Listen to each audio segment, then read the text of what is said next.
Hey, what's going on, everybody? Happy Tuesday. It is Tuesday, April the 30th, 2024, 2:13 p.m. Eastern Standard Time. My name's Dave McRae, coming to you live from the Voiceman Studios in Toronto, Canada. And this is episode 255 of McRae Live. And I want to talk some Abigail. That's right. Do it again, you son of a bitch! Abigail, the vampire movie.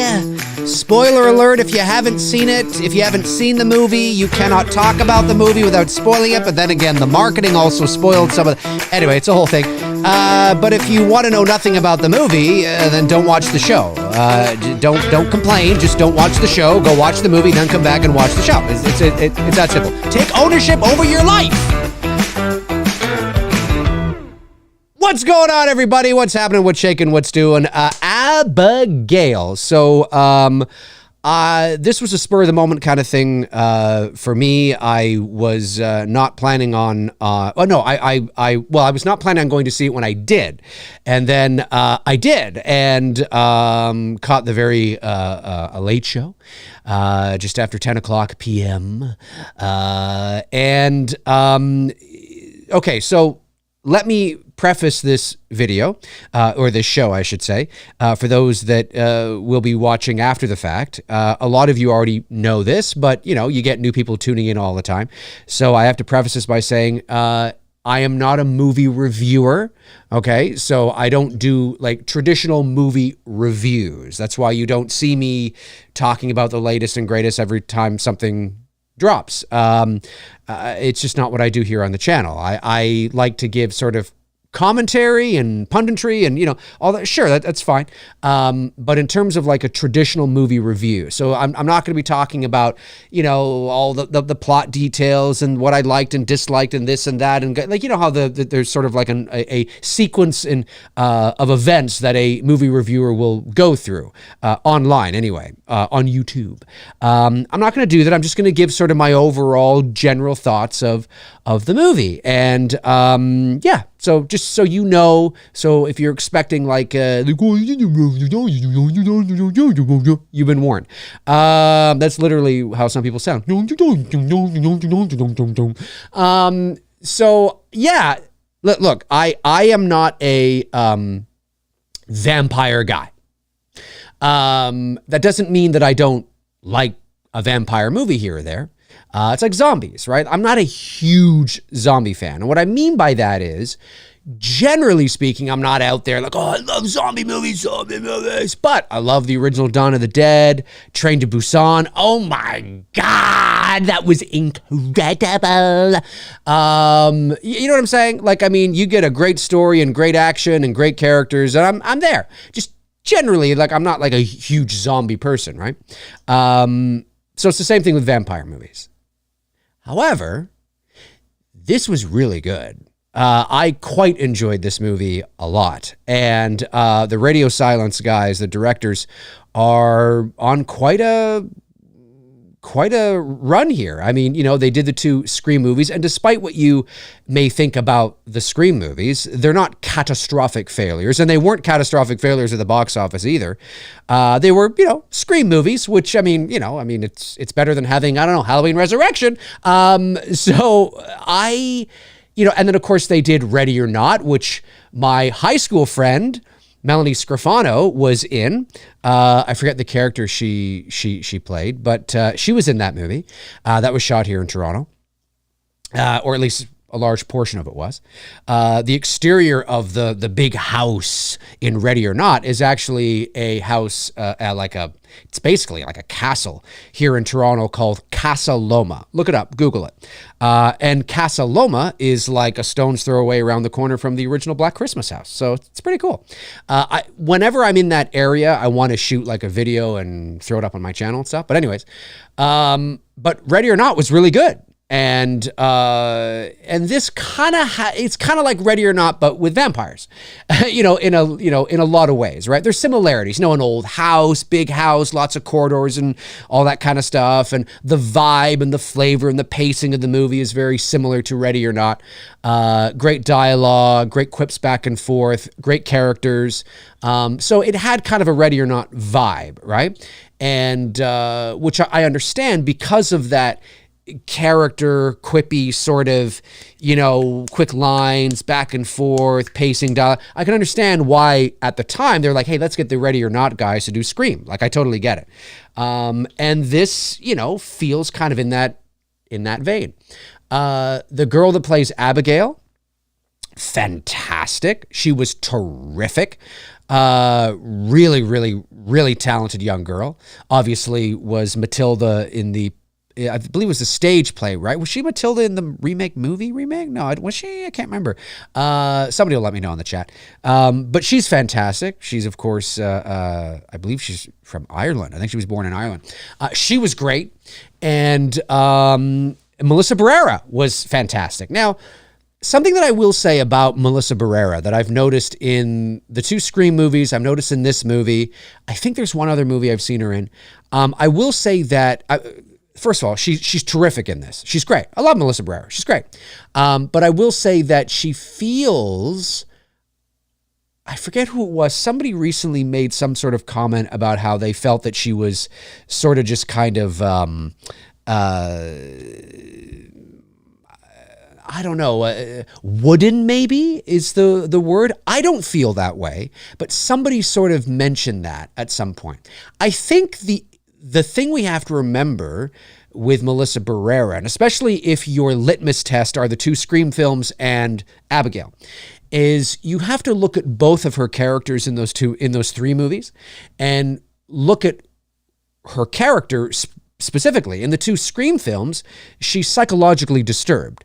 And so she is going to come across as a little kind of, I don't know how else to describe it, but there's a little kind of like a bit of an emo-ish kind of vibe to the personality, not the look. She's not emo in terms of her look, but just kind of like that melancholy sort of like, kind of like, deep, kind of like there's a lot going on. And, she comes across. And the same thing for her character here. I mean, look at what her character has gone through, right? In terms of being a recovering junkie and she doesn't want to get into the drugs or the alcohol, and she's got the kid that she kind of left. So there's a lot of sort of deep psychological kind of, stuff going on with both of her characters in Sam in Scream and in Joey in Abigail. And so, I get it. But she lights up when she needs to be, she lights up and she, yells or talks loudly or gets into it when, it is required for her character to do so. So I don't agree with that assessment, but I understand what it is that I at least I think I understand what it is that some people are like, oh, she kind of feels a little, not stiff, but sort of just kind of serious maybe, and it's like, yeah, but look what her characters have been like. I don't know if, you know what I mean? Like, I think she was great in it. Personally, I thought she was great. And the amount of blood, woo! I mean, obviously there was a lot of CG blood in that movie too. But there was a lot of practical blood as well. And I thought that was a load of fun. I think it's a PG-13 film, right? It was 14A here in Canada, which is basically PG-13. Here in Canada, we actually don't have, because every country has their own rating system. In Canada, we don't have PG-13. We have what's called 14A, which is like, it's PG-13. So I believe that is, so yeah, I think it was, like you have to be 14. Like if you're under 14, you have to be accompanied by an adult kind of thing, right? as the saying goes. I think it's how it goes. But anyway, so, but great. Like, I really enjoyed it. I enjoyed the energy, the set design, the house. What's her face? I forget her name now too, but she was in Freaky. She was in The Society that, I mean, I'm not the target demographic of The Society. It's kind of like a, teen show, but it was amazing. It was like Lord of the Flies meets Stranger Things or something. I mean, it was really, really good.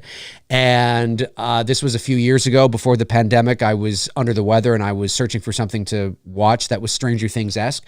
And I came across The Society on Netflix. And I thought it was, I'm not the 40-year-old men are not the target demographic, but it was really good. And it ended on this like cliffhanger. And I was all excited that, oh my God, that's where I first saw her. She was in that. She was tremendous in that. And, but unfortunately the pandemic killed any chance of a season 2. So I was really disappointed by that. That kind of sucks. But, anyways, she's been making her way, around, just looking to see if the chat room's mentioned her name, but, it's R over here in the States. Oh, is it really? It's R in the States? Is it R in the States? Yeah, I guess it would be because of all the blood and some of the language. I wonder why it was 14A here. Although that does sometimes happen. That does sometimes happen. And it could depend on the province too. At least I think it was 14A. Maybe it wasn't. No, I'm pretty sure it was 14A. It was 14A. That sometimes happens though. There are certain, and that doesn't surprise me that it's R, by the way. That doesn't surprise me at all. It totally makes sense that it would be R when you look at the amount of blood that is in that movie and some of the language that is in that movie. It does not surprise me one iota that it was rated R. I'm like, yeah, that totally makes sense. Like I would think it was rated R. I just assumed that maybe it was PG-13 because I could see it being PG-13, maybe a hard PG-13, because it was 14A here. But no, that's not the case. So it was, so yeah, if you were under 18 and you wanted to see Abigail and you live close to the border, come on over. If you want to go by yourself. No, but, a lot of box offices don't care, but that's not the first time. Like there's been a couple of, well, for example, Seven. I mean, you've heard me tell the story about Seven, right? And how I went and saw Halloween 6. Bruce went and saw Seven. I should have gone to see Seven because Halloween, but back at that time, Halloween 6 was rated R. I mean, it was Halloween, rated R. It was rated R. We have rated R here. It was rated R. 18. Got to be 18 to go see it. Maybe it's 17 in the States. I'm not sure. But anyway, 18 here. Actually, I think it's called like 18 something here, but it's rated R is what it is. And in the States, Seven was rated R. Here in Canada, or at least in Ontario, I know that some provinces, there's slight differences between the provinces, but at least here in Ontario, it was 14. Well, at the time it was called AA. Adult accompaniment, which was essentially like 14, but it switched now to 14. Yeah, 14. Because Bruce was 15 when that movie came out, and he went to see it by himself. So the ratings, they can be all over the place. They can be all over the place because every country has their boards that decide on their own. Anyways, I digress. So yeah, rated R in the States totally makes sense. I'm surprised it wasn't rated R here because there was a lot of blood in that movie. Catherine Newton, I think somebody said. Catherine Newton. Yes, Catherine Newton. Yes, yeah, her. She was great in this movie, and she was great in The Society. She's great. I like her a lot as an actress, and I think she's really talented. And I liked her back and forth with Melissa Barrera in this movie. I thought the cast was really great. Like I said, great set design, great energy, great pacing. And again, I'm not a vampire guy, but if you're going to do a vampire movie, this was a lot of fun. You know what I mean? This was a lot of fun. And the little girl that played Abigail was fantastic because if that girl, if I didn't believe that girl, then I mean the whole movie rides on her, really. I mean, I know towards the end of the movie, obviously everybody starts turning into vampires, but for a good portion of that movie, it rides or dies with her, and she was tremendous. I really liked her a lot. Can't wait to see her in more stuff. Maybe even more horror. Who knows? Now the other thing I will say though too is I have seen some people feel that, well, they kind of ruined the movie in the marketing. And I disagree with that. But I do understand what they're saying. Is this a movie that could have been marketed without letting you know that Abigail is a vampire? Yes, for sure you could have. I mean, it's all in how you cut the trailers together and what sort of story you want to tell within the 2.5 minutes that you have. It could have been done. But would the movie have played better for audiences had they not known? Maybe, right? Maybe, because it definitely would have been a surprise and a shock, right? You would not have expected it. I think it would be really cool to hear from people because, listen, I mean, we watch trailers all the time because we're movie fans. But not everybody watches movie trailers, right? And not everybody is like locked in and dialed in. And it would be interesting to find out from people who aren't dialed in. They just go, I mean, I know she's on it's hard to avoid it today, right? It's not like it was way back in the day, but would it help your viewing experience? Yes, probably, because it's a twist, and it's a twist you don't see coming. And it's one of those, like, because you're not expecting her, because she's so sweet and she's so cute, and she's crying, pinky swear, all this kind. I mean, it was great. She sold it, right? It was really great. So if you didn't know and you really believe that it was somebody from the outside, yes, I think that would be really cool. I think that would be really cool. But it didn't ruin the movie for me. Like, it's not the kind of twist that knowing beforehand ruins anything for me. Do you know what I mean? Like, there's certain twists out there. There's certain things that you probably shouldn't know going in. Like, no, I am your father. Yeah, probably don't want to know that going in. You know what I mean? There's certain things that maybe, you know what I mean? Like, hey, take my old movie. It's me, Billy.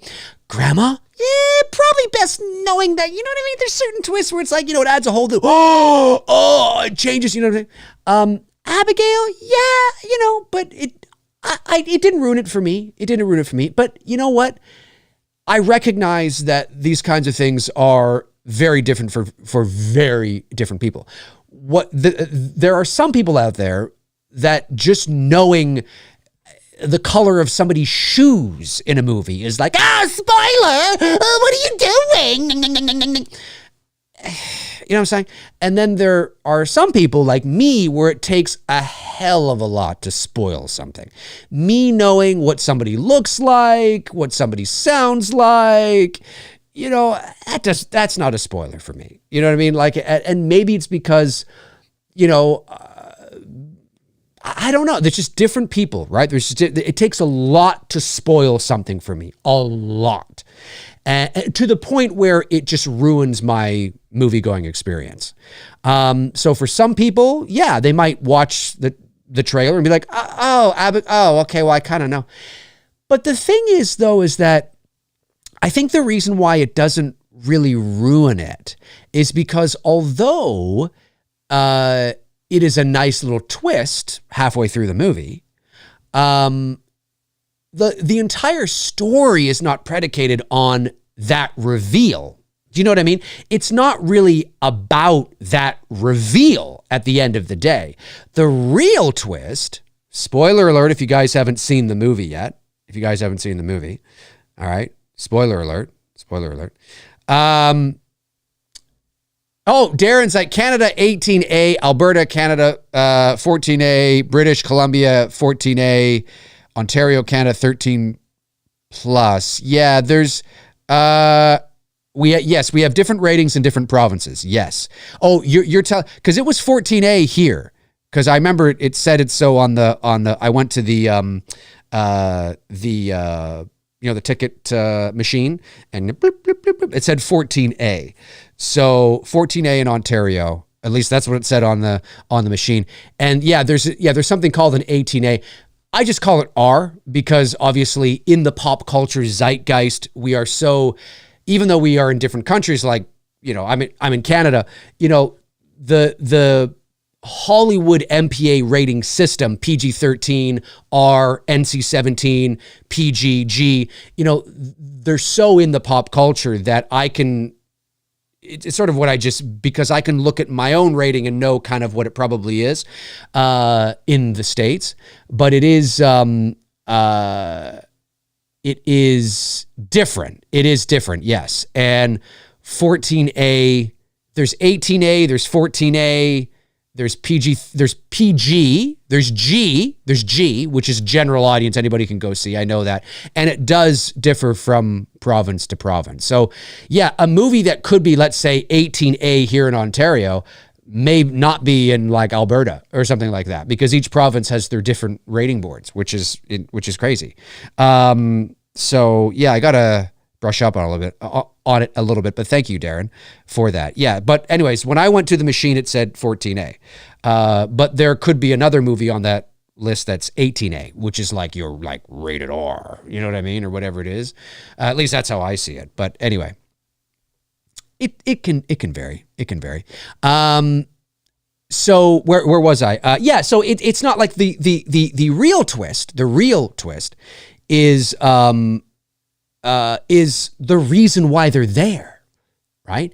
That it's a twist of, it's a flip of the table, that they were actually brought there by the girl, right? And like I said, if you haven't seen the movie, why are you watching me talk about the movie? So you can't get upset that I've spoiled that for you now. Oh, Dave, it's been out for a week and a half. What are you doing watching me if you haven't seen the movie? Anyway, so I don't feel bad. But that's the real twist, right? And that is not revealed in the trailer. That's not revealed in the marketing. And so I think, although there is a world where, yeah, it probably would have been really cool to watch that movie and not know that it was Abigail, and you think she's this sweet, cute little 12-year-old girl who's this ballerina, and oh my God, we did the same, oh my God, pinky swear the whole fucking, sure, yeah, no, I totally get it. And all of a sudden, it's like, oh my God, that's amazing. Totally get it. But knowing that going in, I can understand how it would be incredibly difficult to market that movie without revealing that. It would be. It's not impossible. It's not impossible, but it would have been difficult to market that movie without revealing that. I mean, it's such a big part of the movie, and the movie's called Abigail, and it's such a big part of the film that it would have been very difficult not to do it, or to do that. But like I said, the big twist really is that really it's a, you know, you think that she's this poor, sweet, innocent girl, and she's flipped the tables on them. So it's not even about them kidnapping the wrong person, right? Like Abigail allowed them to kidnap her. You know what I mean? Like it was all like, so the real twist is not just that she's a vampire, because she could have been kidnapped legitimately, right? She could have been, you know, it could have been a real kidnapping, right? And they just happened to kidnap the wrong girl. Oh, she's a vampire, which is what the trailers lead you to believe, right? But in reality, no, there really isn't a kidnapping going on here at all, right? They think there's the ones doing the kidnapping think there's a kidnapping going on, but there really isn't a kidnapping at all, because it's completely staged from Abigail and her, and Lambert, I think the guy's name was, right? And Lambert? I think that was it. It's all a ruse. It's all fake. So there really is no kidnapping going on. You know, that's the real twist, right? That's the moment in the film. Oh, fuck. Okay. So I think because of that, because there's that extra, I think it helps, you know, the viewer in, you know, in the fact that there's still more to discover, right? There's still more to be revealed. You don't know everything, even though you've seen the trailer. And like I said, if you haven't seen the movie and you're upset that I've just spoiled it all for you, why are you watching the show? Like, why? I don't understand. I noticed we had 85 people in here and we've dropped to 72. Those are probably people that when I started to spoil it, were like, well, why were you watching in the first place? I'll never understand that. If there's a movie I want to see and I am excited to see it, And I noticed that, I don't know, Frank and Darren are talking about it because they've seen it. Or Cody Leach has put up his fill-in-the-blank review. Why would I watch the video if I am so set on not knowing anything about it before I go see it? And then they get upset. Spoil the. What are you, 6? Did Abigail force you to press that button? Anyway, take ownership of your life, folks. Take responsibility. Don't watch this video unless you've seen the movie. Unless you don't care, right? Unless you don't care. Because some people don't. Some people are like, no, you can spoil the shit out of it. I don't care. It's not going to ruin my experience. Sometimes that happens too. But anyway, so, but I have seen some people sort of complain about that. And I get it, but because there is still so much more to discover, and it's a wild fucking roller coaster of a ride, it really is a small part of that movie. It's really a small part of that movie. And I thought it was great. And I was talking to Frank and Darren this morning in our little chat, and I said, that girl, man, obviously she would have had a stunt double, but she was put through the ringer, man. I mean, she's good for her. She's like 12 or 13 years old, and she's in this big movie, and and she's getting dirty. I mean, she's got the makeup and the blood and everything, and she's running around, and oh man, it must have been so good for her. Really proud of her. I mean, it's not an easy part to do. When you're that young, and she's very experienced. Don't get me wrong; she's not like a newbie to the game. But when you're young, to be on a set like that and to be the focus, and a movie essentially rides and dies on your performance. Again, she's not new. I mean, she's done a lot of theater and all that. But yeah, I was just so impressed with her. Very much in the same ways that I was impressed. Similar, impressed with young actors like Dakota Fanning or Elijah Wood, when they're quite young, right? You look at them and they go, God, they're good. They're really good. For their age, fuck, they're good. It's a similarity with this young lady, young woman, young girl. She was great. And and like I said, the whole cast was great. And I really enjoyed it. I did. I really enjoyed the film. I enjoyed this movie quite a bit. Like, I would totally see it again. There's a lot of movies out there that I enjoy that I'm like, oh, that was really good, but I don't necessarily feel like I need to see it again, or I'm in no rush to see it again or whatever. But if somebody was like, hey, Dave, you want to go catch, like, I haven't seen it yet. You want to go catch? I'd be like, yeah, sure. I'll go see it again. You know what I'm saying? Like, yeah, like I'd go see it again in the theater.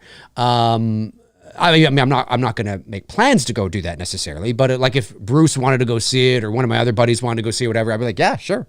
No problem. Like it's very enjoyable. So I'm very curious to see what Radio Silence does next. Weren't they? No, that was Lee Winnell. I was thinking Escape from New York, but I think that's Lee Winnell. I think he was attached to that, not Radio Silence. I'll be very curious to see what they do next, and whether or not they continue to broaden this universe that it looks like they're trying to create. We'll see. I'm not really sure, but I really enjoyed the film. I thought it was great. The acting was great. Set deck was great. Blood was great. Energy was great.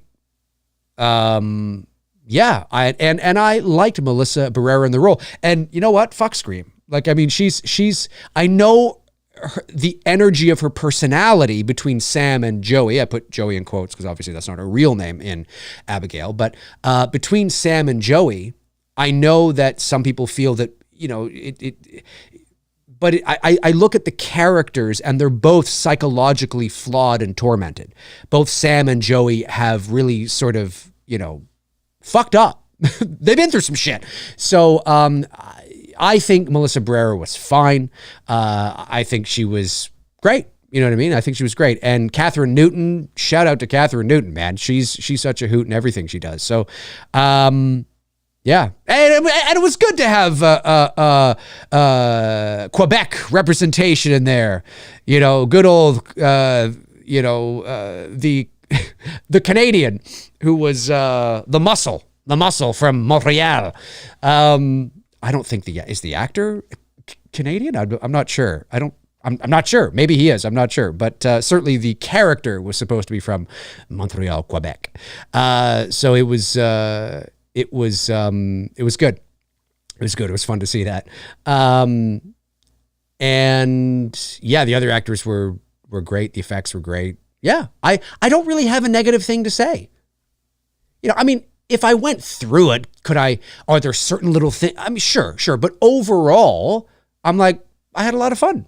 I mean, you can pick apart anything, right? If you really want to, you can get down to the nitty gritty and start picking apart everything. And well, but listen, overall, it was very well done. And I really enjoyed it. And bloody, very bloody for sure.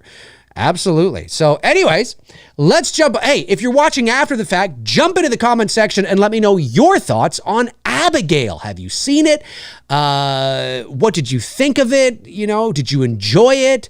Did you enjoy it as much as I did? Or were you kind of like, maybe it's not your thing. I don't know. But I really enjoyed it. Jump into the comment section and let me know your thoughts. Okay, let's jump over to the chat room and see what you are all saying. I know a couple of super chats came in, so let me get them. Both from Josh McKenna. Josh sends in both $10 each. Amazing. Thank you, Josh. The first one is, I really loved Abigail. I'm not a huge vampire fan either, but this was fun. Totally agree. We're on the same page, Josh. Alicia Weir, yes, who played Abigail. That's her name, Alicia Weir. Also played Matilda in the movie musical, and Catherine Newton is from The Society. That's right. I was just talking about that. That's right. Yeah, and she's also from Freaky. Catherine Newton. I think that was her, right? Yes, she played Matilda, and I hear she was terrific in that. So she's great. She's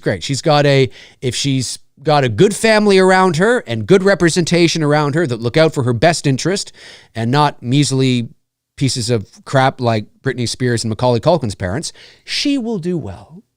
She will do well. Oh boy, what a sad state of affairs that was.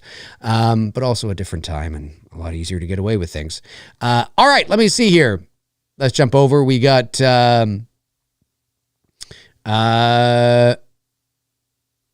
Yes, we have different ratings in different provinces. That is correct. Yes. Thank you, Darren. Yep, we do. We do. It was 14A here in Ontario, which I thought was the case. I think I mentioned that, right? I think I did. Because it can vary from province to province. It was 14A here, which is basically, like I said, a PG-13 for all intents and purposes. Because we do have 18A, which is like our rated R. You know, it's restricted. You have to be 18. So, yeah. But it takes a lot, though. It takes a lot for a horror movie to be like 18A. Because you look at Abigail, at least here in Ontario, you look at Abigail, that's a bloody fucking mess. I mean, in terms of like all the blood. I don't mean the movie's a mess, but all the blood. It's a bloody mess. And there's some pretty strong language in that movie, and guns, of course, and violence, and it was 14A, and yet, like I said, I remember way back in the day, Halloween 6 was R, because Bruce couldn't get in. That's why he went and saw 7, you know, and I was able to get in, even though I was 16. I looked like I was 35, and I sounded, you know, like I do now. Yes, I'll have one for Halloween 6, The Curse of Michael Myers, please. You know what I mean? And they're like, okay, sir.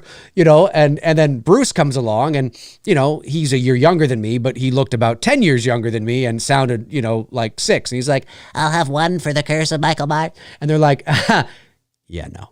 ID, please. And he's like, So he went and saw 7. 7 was like a 14A here in Ontario. What the hell's going on? It's crazy. I don't know. I don't understand these damn people that look at these movies and go, well, I think that maybe. So yeah, some movies you're like, okay. Because there was like, when I went into the theater, there weren't a lot of people in there, but there was a well, that doesn't count. There was a family in there. You could have a family and bring your 10-year-old into an R-rated film if you wanted to, I think. But there was there was a couple of kids in there that were like 10, 12, you know, so it's pretty heavy duty for that age. You know, I mean, times change though, right? You know what I mean? But anyway, yeah. Thank you, Darren. Yeah, I thought that it varied from province to province. Let me see. Where Nomad has gone before sends in a member chat. Thank you very much. Says, I heard she wasn't a dancer but took ballet for the part.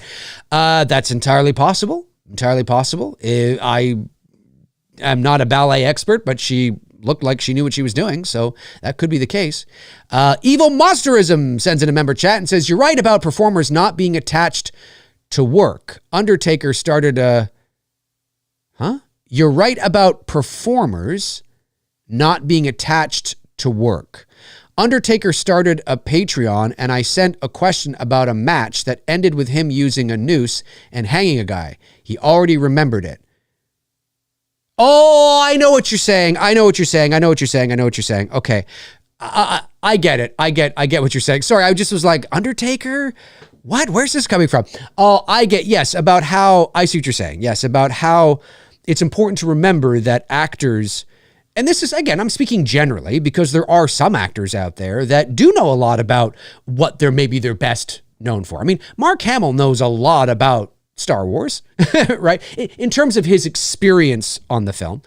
But yeah, it can be difficult for fans to separate the actor from the character in terms of understanding that, you know, it's show business, right? It's a job, and that doesn't mean that the actors are not grateful and that they don't remember or that they may not be a fan of a certain thing that they're attached to. It can happen, but generally, yeah. I mean, if you were to ask Harrison Ford all about the intricate details of Han Solo's life, he wouldn't fucking know. And I know that that Harrison Ford has this reputation of being a bit of a curmudgeon, and he wanted Han Solo to die because he hates, you know, I don't know, he hates Star Wars, or that's not true. That's not true. And I, you know, and anyways, I don't want to get off on a bit of a wild tangent here, but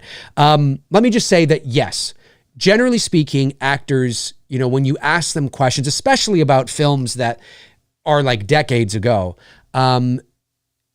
it can be disheartening. Like there are times where I'll watch, like, you know, a panel at a convention. I'll see all these fans stand up and they're asking these questions. They're so excited and they know everything there is to know about the movie and the intricate details and the plot lines and the theories and the this and the that and this, because their experience with the movie is through fandom, is through the online forums and the group pages and the back and forth and these types of shows, and they get so into it.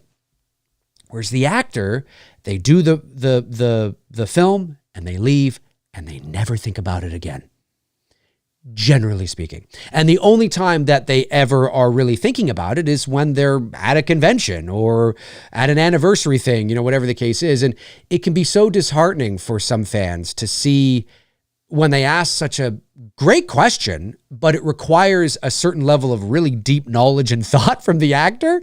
And the actor usually gives kind of a surface level answer like, oh, well, you know what? Yeah, I mean, you know, it was good. You know, we had a good time, and you know, I just remember being cold, and you know, we had a lot of fun. You know, and usually it's like that kind of a response, but it's nowhere near kind of answering to the depth and degree of what the fan really wanted to know. You know, so it can be really tricky. You know, it can be really tricky, and the actor's job is just to, hey, you know what, to smile, to be professional, to answer as best as they possibly can, because at the end of the day, that's all they can do. And, you know, they're there to give them the best experience that the fan can possibly get. But it can be tricky, you know, because some actors are, it's a job, they do it, they leave, and that's it. You know, so it can be disheartening for some, but I didn't realize that the Undertaker has a Patreon. That's pretty cool. And you asked a question and he remembered. That's pretty cool. Well, wrestling is, I mean, I can see them remembering, because that's a bit different, right? I mean, you are in wrestling and you're in that character for like 30 years. I mean, he would go to the airport in that character because he never wanted people to see him out of, like, now it's a bit different because he's, retired. These fucking wrestlers, they retire and then they keep coming back. But wrestling, I can see wrestlers remembering. It's like boxers, you know what I mean? Sports is kind of a bit different. You know what I mean? Like, or sports entertainment, but like sports is a bit different. Because you're so in it for like 20, 30 years, there's a lot, like you are heavily in that role, whether your role is playing center ice for the Buffalo Sabres, or whether it's playing, goalie for a soccer team, or whether it's being a wide receiver for a football team, North American football. Whatever the case is, you are in that role for so many years constantly. So remembering certain details about winning a championship or the playoff run or whatever it is probably easier. Where if you're an actor, you might do a role for once or 5 or 6 years and then that's it. And then you're doing so many other roles after that. So yeah, it's a bit different, but that's really cool, man. That's really cool. It's really cool. Gentle on James sends in $5. Thanks, buddy. Says the house on Port Robinson Road, haunting in space. Don't go upstairs in space. The house on Port Robinson Road 10, haunting in space. Don't go upstairs in space. Written and directed by David McRae. It would never happen. It would never happen. It would never happen. Port Robinson Road is not. Yeah, there's no. It's a one-off sort of story. It'd be like doing a sequel to Contact. Okay. You know what I mean? I guess you could. Or a sequel to, I don't know. Hey, listen, there's always a way to do a sequel.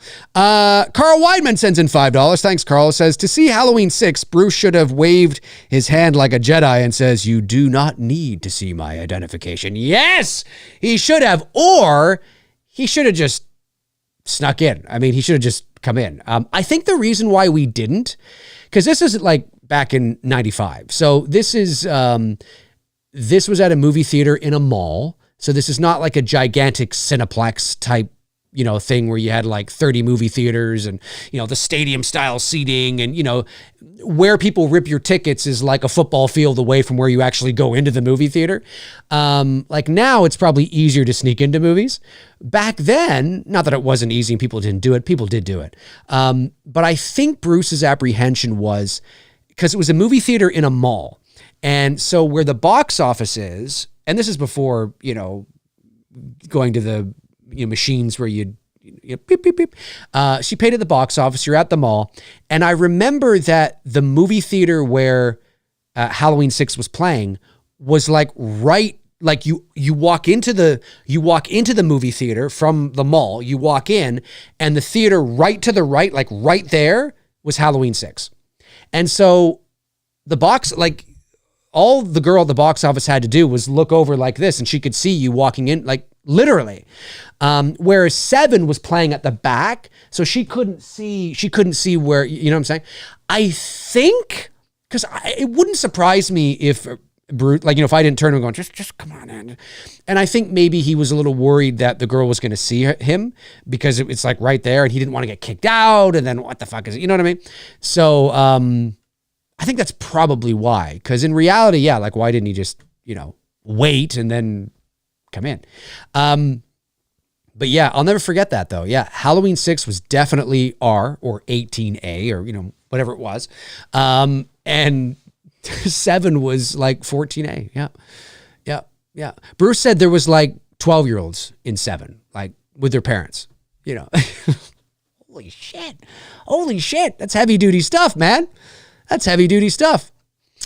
Let me see here. Johnny T says, Dave, hey, what's going on, Dave? Have you ever checked out the two The Collector movies? I have not.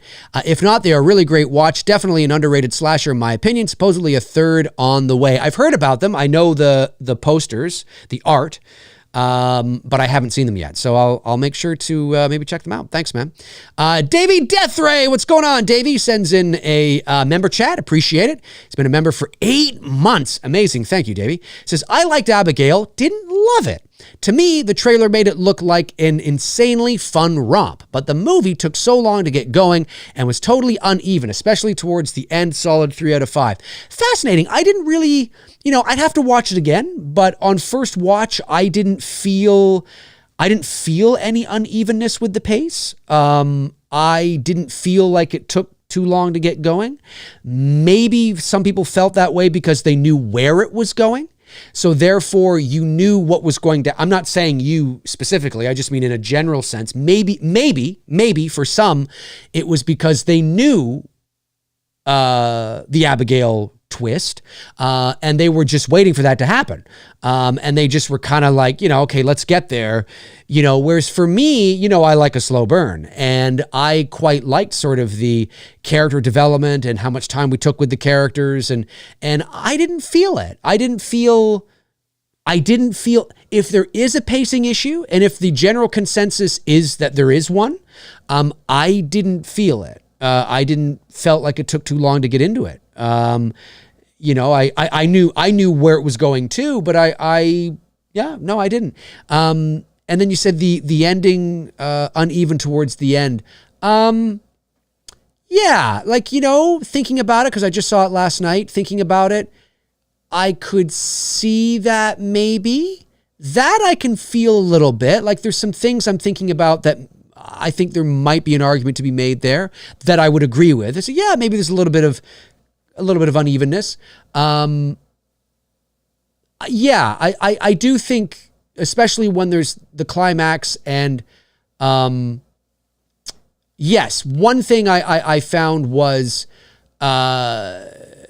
oh God, I can't remember it now. It has to do with Melissa Barrera when she's got the metal pole in her, and then it's taken out, and she does something, and there's like an attack with what's his mate's Frank, and then it kind of resolves itself, but then something happens, and then they go at it again or something. There was something there. I'm not sure if that bothered you, but there was something there while I was in the theater, and I thought, oh, we're doing this again. It feels like it already kind of ended, but okay.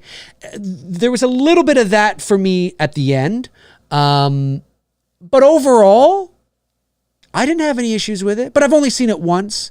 And the first time through for me, I didn't feel any pacing issues for me in regards to leading up to the Abigail reveal. But that doesn't mean that they don't exist. I mean, there could be an issue here or there. Of course, it could also be person specific, right? Or there could be a pacing issue, which is perhaps a little more objective. And I just have to kind of, pay more attention. I don't know. It was a 10 o'clock movie on a Monday night, and I just was kind of, hey, you know what I mean? But you still enjoyed it, and that's all that matters, right? That's all that matters. You still enjoyed it, which is good.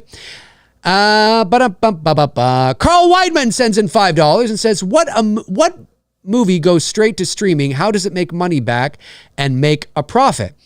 That is a great question. So when a movie, Darren might be able to chime in and offer a bit of a Cliff Notes version on this, but it would have to do, obviously, when movies go to streaming, there is the streaming service is paying money to be able to host that movie on their service. So that's one way. It's not just free, right?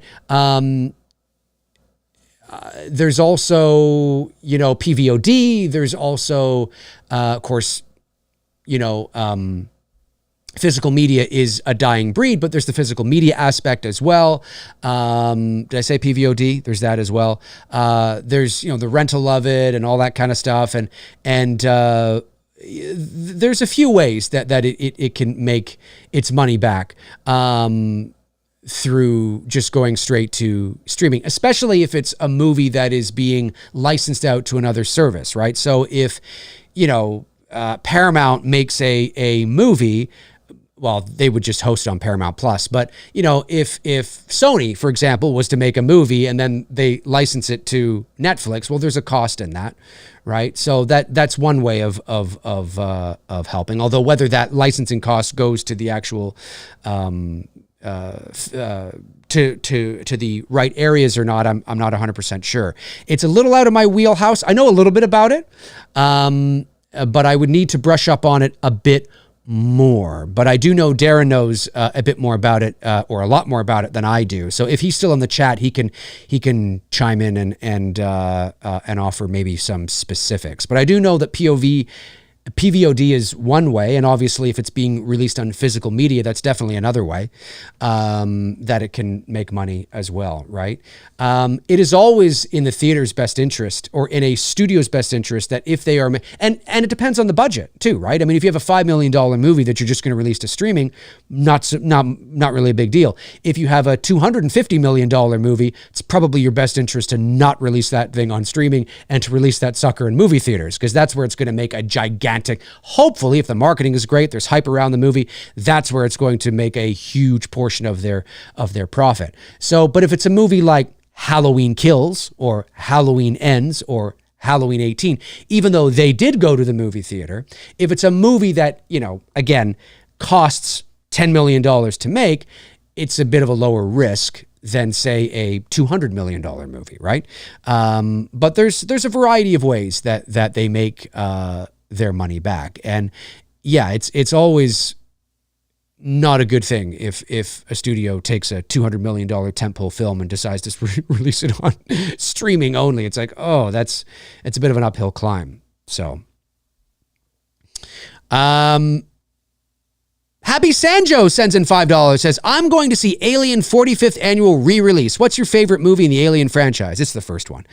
You a Predator or Alien fan? Predator 2 is underrated. Not a Predator 2 fan. Big Predator fan. Not a big fan of Predator versus Alien.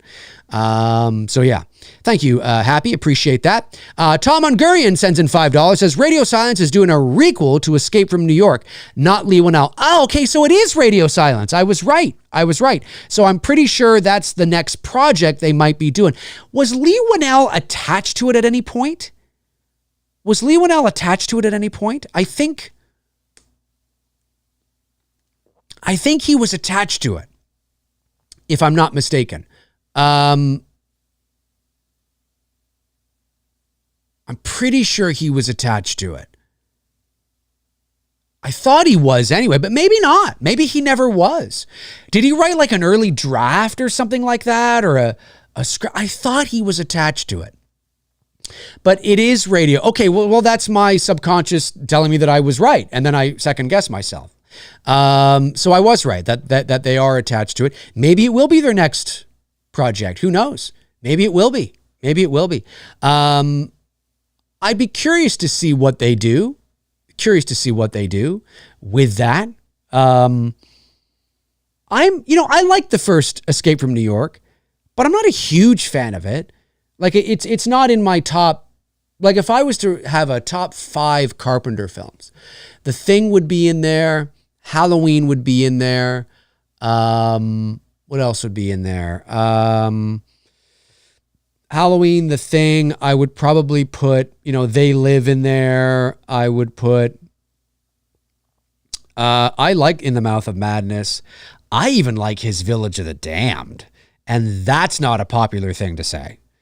I don't know what it is about John Carpenter's Village of the Damned, but, with Christopher Reeves and Kirstie Alley. But there's something about Village of the Damned that I actually quite like. Escape from New York. It's the same. I feel about Escape from New York. Oh, The Fog. Thank you. Yes, The Fog. Of course. I knew there was one in and around there that I was forgetting. Yes, I'm a huge fan of The Fog. And so I love it. I love The Fog. The Fog is one of my favorite horror movies ever. Like, period. Like, it's like John Carpenter or not, it's one of my favorite horror movies. And I know Darren is a huge fan of The Fog as well. We bond over our love for The Fog. I think Frank likes The Fog too, if I'm not mistaken. I'm not sure if he's as big a fan, but yeah, I love The Fog soundtrack. I have it on CD. But yeah, so for me, like, love Halloween, obviously my favorite horror movie of all time. Love The Thing, love The Fog. I'm a big fan of In the Mouth of Madness. I'm not like huge, but I quite like it. And his Village of the Damned. I mean, it is, God, it gets, it's a guilty pleasure. What could I say? There's something about it that I like. And I like Escape from New York. I do. I haven't seen it in quite a few years, so I need to brush up on it. And I do like Big Trouble in Little China. I do. But there's something about Big Trouble in Little China that just doesn't hit for me. I love Kurt Russell, right? I do. I like Big Trouble in Little China. It's batshit ridiculous. But I don't know. There's something about it that whenever I watch it, I always leave going, yeah. You know what I mean? Like, I never can be like, oh, yeah, this is great. I don't know what it is, but it's not bad. It's not a bad movie. I would never rank it as like a bad movie or anything like that. Not at all. I would never rate it like a poor rating. No, it's good. I enjoy it. There's just something about Big Trouble in Little China that I've never been able to quite warm up to in the ways that I want to. And I think I used to feel that way about Escape from New York. However, I haven't watched Escape from New York in quite a few years. So I would need to brush up on it.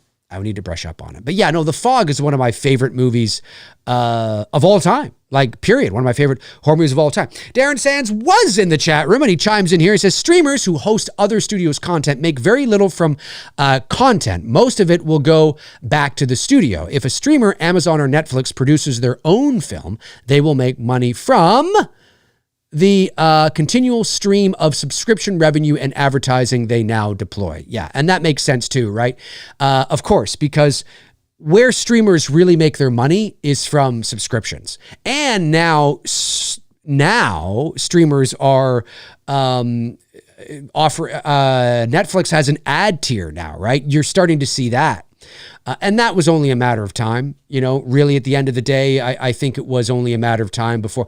Whether it will last indefinitely forever, I have no idea. But wait, did Netflix get rid of their ad tier? I don't think they did.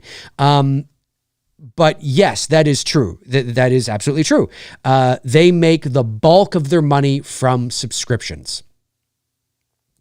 And maybe if Netflix, for example, was to host a really phenomenal movie, they have the streaming rights, for, let's say, because obviously it's not indefinitely, it's over a certain period of time, and then it leaves the service.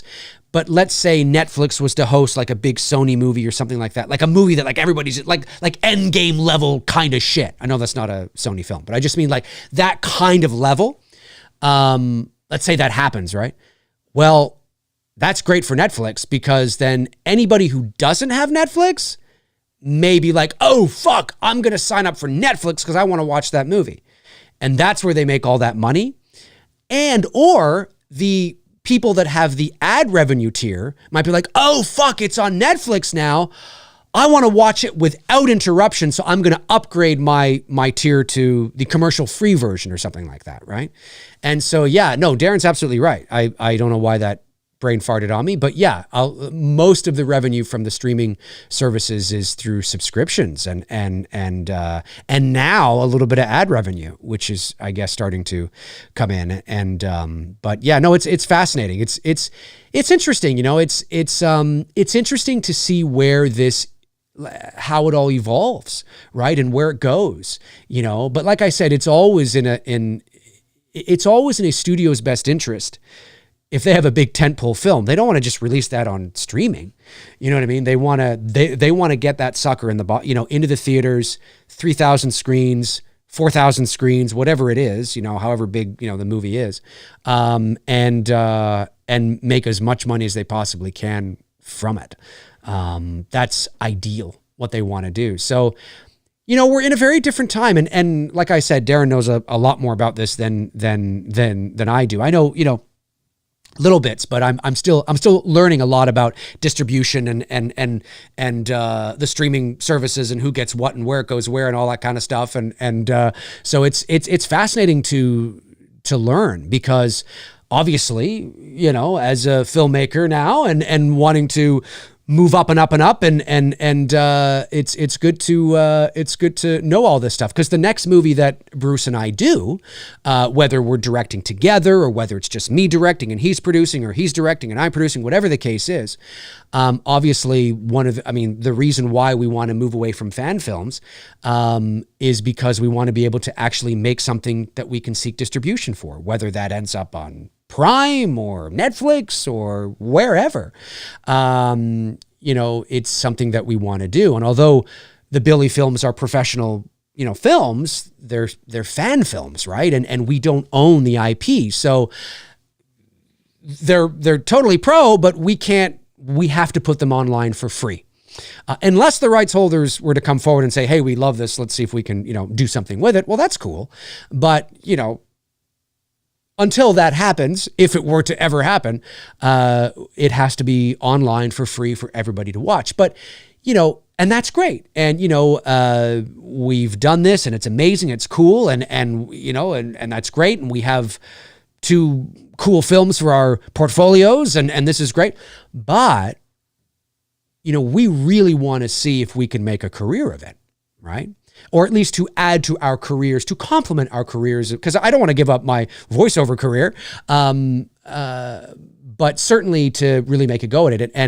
And so, learning about this kind of stuff is, again, I know sort of a surface level, but I'm still learning all the ins and outs of distribution and how all that sort of comes into play in terms of who goes what and what goes where. And it just continues to get more complicated the more avenues there are, right? There's so many avenues and so many different ways and all that kind of stuff. But it's fascinating to learn, because like I said, the next project we do, whatever it is, will be original. And because we don't just also want to seek distribution, we want to make money.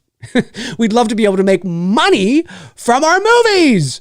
Money! You know what I mean? Which would be amazing. And I can tell you the amount of work, I've said this before, but I'll say it again, the amount of work that Bruce and I, especially on Chapter 2, that we put in. We put a lot of hard work into both films, but because Chapter 2 was a full-scale union shoot and we were dealing with, SAG and the strike and all this kind of stuff and paper, it was just, it was crazy, right? And we put in so much work. Now, we're wearing many different hats as well, because when you're doing it on the independent level, sometimes you have to do that, right? Like what Jamie Lee Curtis used to say, that, hey, I was the star of the movie, but I was also, helping to carry props from set to set. You know what I mean? So, but yeah, no, we definitely want to be able to, move in that direction, because you can't make a living as a filmmaker unless you can start to, make original stuff that you can own and seek distribution for and all that kind of stuff. And so, very exciting, but yeah, so I appreciate that, Darren. Thank you for chiming in and, with your knowledge, ladies and gentlemen. I appreciate that. It's a fascinating time, with streaming and, where's it going to go? Like, I was sitting in the movie theater last night watching Abigail. I love the movie theater experience. Then again, I'm 45 in less than a month. So I come from that generation, that era where that's what we did. So I will always be a huge proponent of the movie theater and the movie theater experience. That doesn't mean that I do not also enjoy streaming and sitting at home and watching movies. Of course I do. But I was looking around and it was a new movie theater that I was in. They just built it like a year and a half ago or something. And the receipts, recline, and there was a table in front of me. And I'm like, this is great. I could order drinks, and, it was like I was at a club. And it was quite nice, I'll say, to have I had my feet up. Because the chair, I know this is, I know a lot of theaters are doing this now. I'm just saying at this particular theater in this particular location was new. And so, you recline, your feet go up. It was like I was at home on my couch, which is the idea. That's the whole point, right? They want to make you as comfortable as possible. Although if you've been known to fall asleep in movies, it's probably best that you don't do that. My dad was notorious for that. My dad, because he worked so hard that whenever he'd take me to movies as a kid, there was always a point where he'd be like, and I'm like, Dad. But anyway, so, yeah, but I was looking around and I was thinking, man, I'd hate for this to go away. Like I'd hate for this to just not exist at all. Like I hope the movie theater experience continues to exist well into the future in some sort of form. Like I hope when I'm 65, I can still go to a movie theater and watch a movie. You know what I mean? Because I love it. Like I love it. And there is no other, like, I don't care what anybody says. Oh, I have a home theater and big surround sound. Yeah, I get, and it can be great. And it can replicate the movie theater experience relative to being in your little home movie theater. That's fine.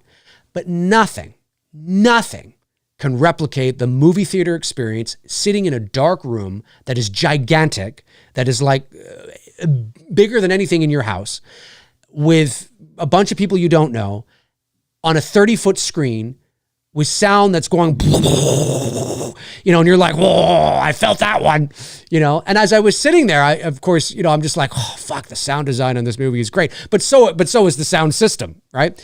So like, I love that shit. You know what I mean? And I have a home theater and I have, the whole gamut, but, and it's great and it's surround sound and the whole thing. But I tell you, man, it doesn't compare to being in the theater. I'll tell you that. So yeah, it's great stuff. It's great stuff.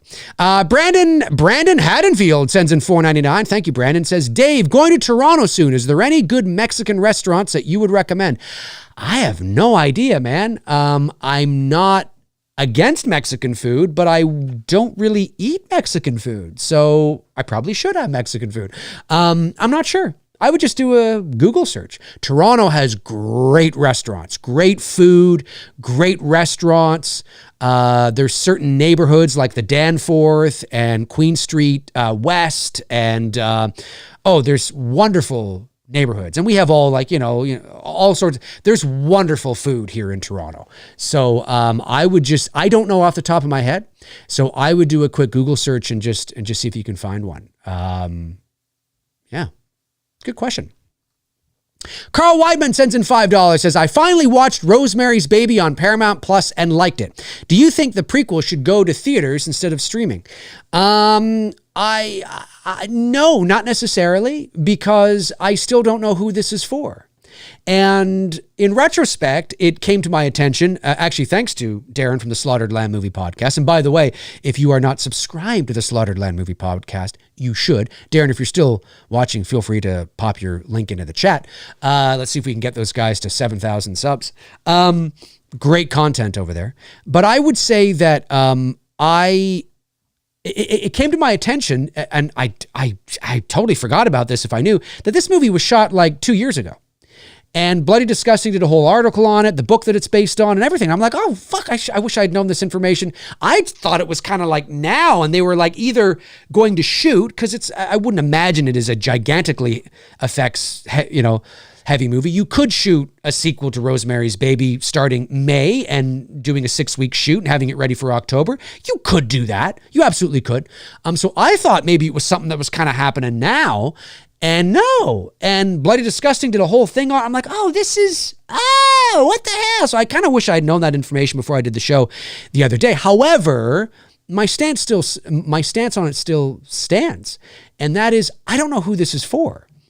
Why are we doing a prequel to Rosemary's Baby? Like, I mean, listen, it's one of the greatest psychological horror movies of all time. Period. It is. But I don't know who this is for. And I don't know why. So do I think that, hang on, your question was, no, I don't. I mean, if the movie was great, which apparently one of the reasons why it was shot 2 years ago and it's just coming out now, of course, there was a pandemic in there too, but was because apparently it was a bit of a troubled production. And so, yeah. Do I think that could be part of the reason why they're plopping it on streaming? Listen, if it's good, if you have a good movie, a good story, a good movie, doesn't always mean it's going to do well. Look at Abigail, right? Abigail's struggling a little bit at the movie theater, but it has nothing to do with the fact that it's not a good movie or its marketing. But it's, when I say struggling, I mean, it's not, I don't think it's doing as well as I think they had hoped. There was about a 50 or 60% drop in its second weekend, but it's a horror movie. it's a horror movie. And unless I'm out to lunch, horror movies generally probably, I mean, it's a horror movie and it's in April. And so I would think that a 50 to 60% drop is probably in the ballpark of maybe not what they wanted, but probably what is traditional for a horror movie in its second weekend. Although I don't know, I'd have to take a quick look. But anyway, yeah, no, I don't. Do I think it would do better on Paramount Plus? In the theater? Not necessarily. Now, maybe because it would depend on the marketing. This thing's being, released at Halloween time. They ramp up that marketing. Who knows? Who knows, right? Because I mean, but if it's a kind of movie and it gets the Exorcist Believer treatment in its reviews, no. So I based on everything I know about this film, which admittedly is not a whole lot, Paramount Plus probably is the better thing to do. It's probably the safe bet. Yeah, I just don't know. A prequel to Rosemary's, why? Well, I don't understand. Anyway, I don't know who it's for. But yeah. Happy Sanjo, $2. Thank you very much. Says Vancouver, a lot different than Ottawa or Toronto. Vancouver is a lot different than Ottawa, Toronto. So Toronto is probably the most, I would say, American city in Canada. Toronto is the fourth largest city in North America. It's skyscrapers and subways and hustle and bustle and streetcars and there's Dundas Square, which is like Toronto's Times Square with all the neon and the screens and it is you go to Toronto, especially on a in the summer or something like that, on a busy summer hot day. I mean, it's bumping. You're like in any, it feel like you're in a, mini New York, really. There's a bit of that vibe. Ottawa is the capital of Canada, and it's a government town. So Ottawa's like our Washington, D.C. Ottawa is not like Toronto at all.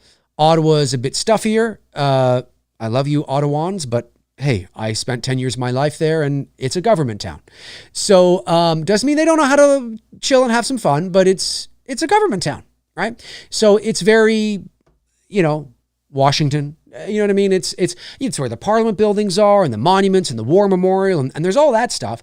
But it's not like it doesn't have the energy. Now, if you go to Ottawa on Canada Day, which is like our 4th of July, July 1st, well, yeah, of course, the Prime Minister shows up, there's the festivities, Parliament Hill, the horses, the RCMP and their traditional, red suits with the hats and all that kind of stuff. And there's fireworks, and of course. But just any other day is what I'm saying. It does not have the energy that, say, like a Toronto has. Vancouver is not like Toronto, but a little more. It's not as big as Toronto either, obviously. But it's got more energy, more going on than Ottawa, I'll say. And again, it's no disrespect to Ottawa, but Ottawa isn't. There's reasons why. Well, anyway, I don't want to put Ottawa down. I'll just say that, yes, Vancouver is one of the great cities of the world, of course. And of course, you have the backdrop of the mountains and the Canadian Rockies and, all that kind of stuff. And so it's beautiful. It's a beautiful city. You got the ocean, the Pacific Ocean. You got Vancouver Island. You got the mountains. It's probably what a lot of Americans when they think of Canada, they stereotypically think of wilderness and mountains and ocean. You know what I mean? So Vancouver is sort of the stereotype, and it's a beautiful city, and it's got a lot of energy to it for sure.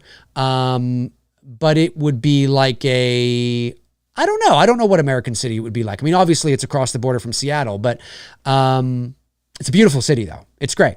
Not quite the energy of Toronto. Like I said, energy is like Canada's, Toronto is like Canada's New York. Now, I'm not saying it's as big as New York. It's not. It doesn't have nearly as many people as New York, but what city does? But Toronto's the 4th largest in North America, right? It goes Mexico City, New York, Los Angeles, Toronto, in terms of the metropolitan area, the city proper, I mean. And then outside of Toronto, there's like 8 or 9 million people in this area. So it's a big area. It's a bustling area. And it's it's the most, I would say, American city. You know, you come to Toronto, you're like, oh yeah, it just feels like I'm at home. You know what I mean? Whereas you go to Ottawa, it feels a little more Canadian. You go to Montreal, of course, you go to Quebec, and you have the French, right? The Quebecois. And so Montreal has a very European feel to it. And so it's very different. You know what I mean? It's got more of that Paris feel, France.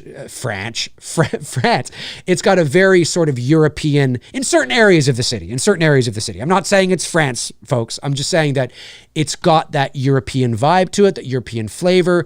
All the signs are in French. Everybody is speaking French. And so, everything looks different. There's a bit of a culture difference between Montreal, Quebec City. I know you didn't ask about them, but yeah. So that's sort of, as a Canadian, that's how I see it. You ask another Canadian, they may feel differently. Toronto is one of those cities that, unfortunately, but I get it, that, there's a lot of other parts of Canada that people hate Toronto.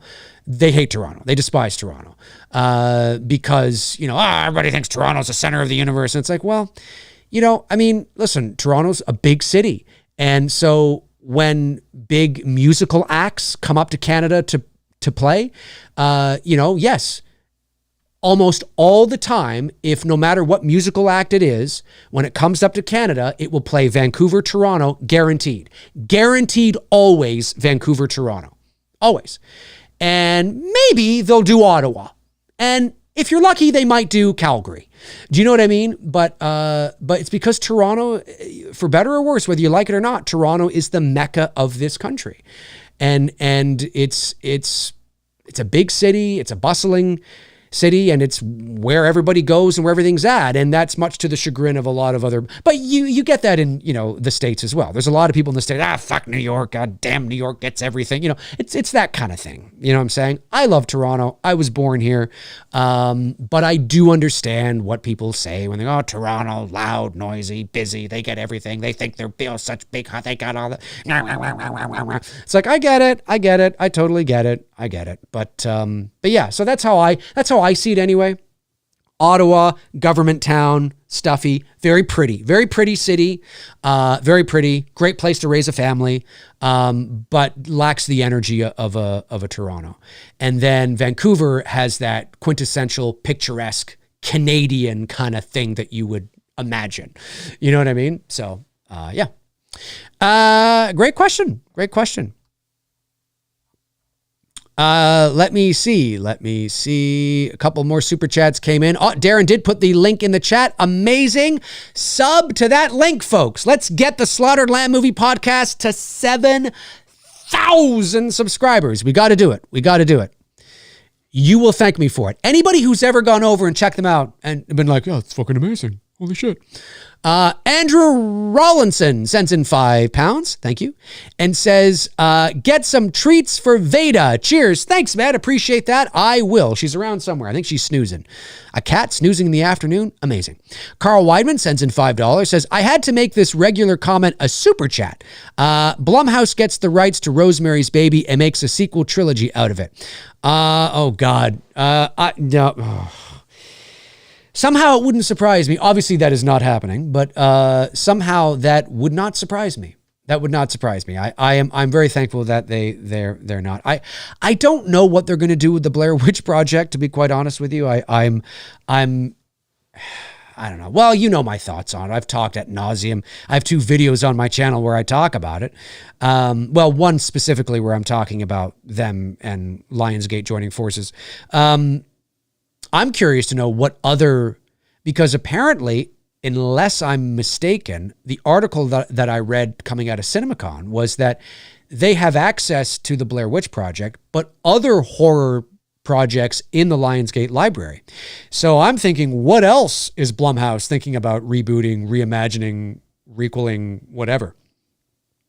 Listen, I like them. Look, they are the biggest players in horror right now. The problem with Blum, and like I said, they I remember reading this. They are known, not arbitrarily and without, they don't just do this arbitrarily, but they have been known to give up and coming directors, first time directors, whatever the case is, some chances, some shots, right? That's really nice of them. Really nice of them to do that. But the thing with Blumhouse is they can dish out some terrific films like Insidious and Sinister and, oh God, there's others. The first Halloween I thought was pretty good too. But they're starting to, like, they churn out a lot. They churn out a lot. It's not that Blumhouse is, like, this hate on Blumhouse, I think is, I understand it, I do, but I think it is just a natural byproduct of getting to where they are in the business, being the main players in the game, right? And, making lots and lots and lots of money. And it just gets to a point where they are now just churning out a lot more content, a lot more stuff. And it's inevitable, right? Like, not every show I do on here is great. Now, you may think every show is great, but in terms from a creator standpoint, there's some shows I do that I think, oh, that was a really great show. I was really on. The chat room was great. Lots of people were watching. I thought the points I was making was really great. I was really great points and all that kind of stuff, right? We all have those days. And then there are some days where you get on and you leave the show and you go, it was okay. It was okay. And that will only happen more the more shows I do. Now, I don't do a lot of shows. It's not like I'm doing a daily show. But that only, I'm sure there are some reviews that Cody Leach looks back on and goes, I was okay in that review. I think I could have done better, right? You know what I mean? And he does a shitload of them, right? I know it's not exactly the same. Maybe it's not the best comparison, but the point I'm making is, speaking of walking away going, I could have done better there. The point I'm making is that they churn out a lot, and there's a lot in development. There's a lot they have. And I think it is just an inevitable byproduct of the more you turn out, the more bad or there will be. That's just the natural. I mean, not everything's going to be a hit, right? If Blumhouse only churned out, one movie a year, whatever the case is, well, then there's more of an opportunity to refine it and really make it great. But when you're churning out, when you're getting your hands over on a lot of properties, this is just a natural byproduct. And it hurts and stings that much more when it is a Halloween or when it is an Exorcist or when it is a Blair Witch or whatever the case is, because there's emotional, nostalgic attachment to those movies for a lot of people. We can look at something like, I don't know, even though we hope it's good, we can look at a movie like Night Swim. I haven't seen it yet. I don't know how I'd feel about it, but the general consensus is that it's not that great. Okay, let's say it's not that great. And let's say I would agree it's not that great. Well, it's Night Swim. It's not, there's no emotional nostalgic attachment to it, right? So we watch it, we go, okay, whatever. And, we move on. But when it's something like The Exorcist Believer, it lingers like a fart. You know what I mean? And it lingers, even though I thought The Exorcist Believer was nowhere near the catastrophic dumpster fire that apparently everybody else thought it was. I thought it was all right. I thought it wasn't what I think it needed to be, but I did not think it was a disaster. It could have been a lot worse. It could have been a lot better too. But yeah, so I mean, with something like that, because it's The Exorcist, one of the greatest horror movies of all time, one of the greatest movies of all time, people, you know what I mean? That lingers, and it hurts. It stings a lot more. So, I don't know. Like, I don't have this fuck Blumhouse vibe that apparently a lot of people do. I do think that maybe they should think about, I don't know, just kind of maybe not trying to get their grubby little hands on everything and trying to get, because he's also like, I want Friday the 13th. It's like, Jason, look, maybe, competition's good. We don't want you to have Friday and Halloween and Blair Witch and he would. Why? Because of money. Because he's a businessman, right? He's smart. but I would prefer that if he didn't have everything. So I think there's an argument to be made there, but I don't think they're I don't think Blumhouse is the disaster that people are making them out to be. I think it's just a natural byproduct when any production company gets their hands on properties and starts making lots of movies. You know what I mean? The more, hey, look, if I started making 30 movies, you bet your ass it'd probably be at least 10 in there that were not your finest day at the office, Dave. You know what I mean, right? Who knows, folks? Josh McKenna, $9.99. Thanks, Josh. Says, have you seen Dracula's Daughter from 1936? I have not. Apparently, Abigail is a reboot, loose remake of that movie. Interesting. If you watched Dracula's Daughter, did you notice similarities? I have not seen Dracula's Daughter. I have heard of it, but I have not seen it. So and thank you for the super chat, Josh. Appreciate it. I'm not really sure. Melissa Wildcard says, Dave, you ever been to Nova Scotia? I have not been to Nova Scotia, but I do have a sister that lives in Nova Scotia. My sister Katie and her husband Braden and their 2 children. They live in Nova Scotia. They live in Halifax. So shout out to them. But I've never been. I've never been out there. I'd love to go, though. I hear the East Coast. I mean, again, like the West Coast, the East Coast of Ontario, you know, Newfoundland, Nova Scotia. I mean, it's just absolutely beautiful out there. Absolutely beautiful. You know where's also beautiful that I don't think gets enough love? I mean, maybe not quite, you know, BC beautiful with the, you know, the gigantic cliffs and the mountains and the ocean. And maybe not Newfoundland or Nova Scotia beautiful, or Prince Edward Island, or, is there another one out there? Newfoundland, Nova Scotia, Prince Edward Island. No, I think I got them. I was going to say New Brunswick, but that's a city. No, is New Brunswick a city? Yeah, no, fuck. My math is all off. Anyway, you know what is a beautiful part of Canada that doesn't get enough credit is Northern Ontario, especially on the shores of Lake Superior. It's beautiful up there. That's where my other sister Jill lives. And it's beautiful. Like it has peaks and valleys of elevation. Again, not like, you know, necessarily BC, but it's beautiful up there. Like I don't think, you know, when people think of Ontario, right, they tend to think Toronto, Ottawa, you know, more of the, you know, the city kind of, but you go to Northern Ontario, it is stunningly beautiful. Does not get enough love and not enough credit, in my opinion. All right, what's the time here? It is, all right, we have a little bit more time, ladies and germs. Just want to see if I missed any super chats. I don't believe I did. Josh McKenna, Carl Weidman, treats for Veda. Yeah, that's cute. No, I have not. By the way, I am planning on at some point doing a video where I give an update on It's Me, Billy Chapter 2, where we are and where everything's going. But just know that everything's good. Everything's good. It's in post-production right now, and we're doing the picture and the sound and everything, and it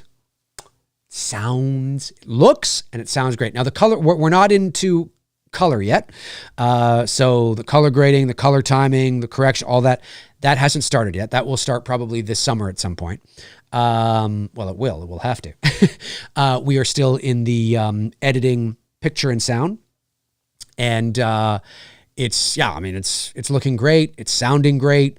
And I hope you guys will be pleased with it. I really do. You know, again, you know, you can't, I mean, you know, hey, it's art, right? You do the best you can, you put it out there and you let the chips fall where they may, right? But it is, I mean, it's the same as Billy 1, same quality.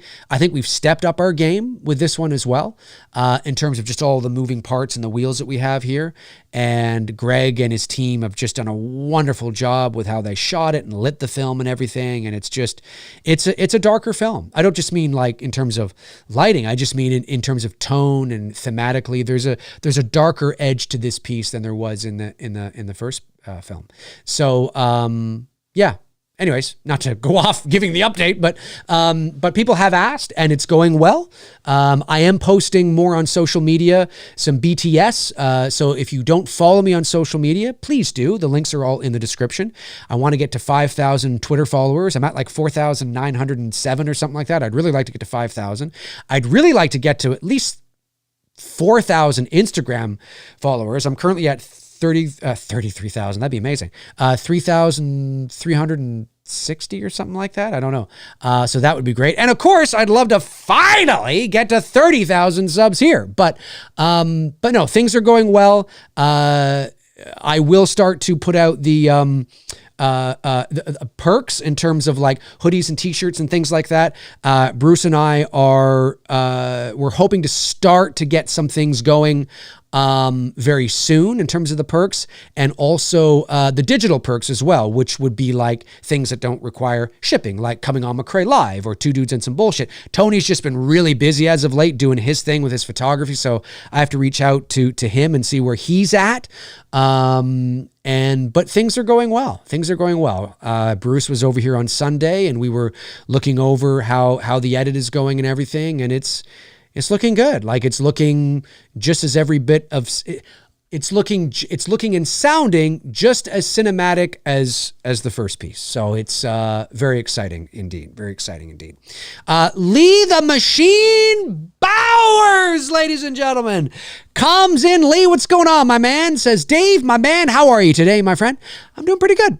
Them posts I sent you got me laughing, especially Michael looking up. He's looking at the eclipse. Cheers, my friend. Thank you, Lee. Really appreciate that. Yeah, for those of you who don't know, Lee, so during our fourth episode of One Good Scare the other day, which is exclusive to my level 2 members. So if you want to get in on that, just hit that join button. But we were perusing eBay, looking at all sorts of crazy merchandise from Halloween. Even a couple of Elm Street in there too. And thanks to, of course, to Andrew Stevens, one of my great mods who was doing the heavy lifting of that, finding all these crazy items that were priced ridiculous. Anyway, we found this one big, this 35-foot blow up of Michael Myers. And I laughed because I said, he kind of looks like he's standing like Donald Trump. And Lee sent me a few side-by-side comparisons on Instagram of Donald Trump and this 35-foot blow-up of Michael Myers. It was just hilarious. It really does. It really kind of looks like. Anyway, yeah, no, I did see that, Lee, and really, really funny. Really funny. And thank you again for the generous super chat. I really appreciate it. Chester Franklin Jr. says, Dave, I got a question. Besides In the Mouth of Madness, what other horror movies or non-horror movies that were filmed in Toronto? Hope you had a great weekend, my friend. Cheers. Or my man, cheers. I mean, there's so many. I mean, whether it's Toronto or the GTA and the surrounding area, I mean, Toronto is a mecca for film. It is the third, with Vancouver, they go back and forth, but Toronto is often cited as the third largest film and TV production center in North America. So obviously the first would be Los Angeles, Hollywood. No surprise there. New York would be second.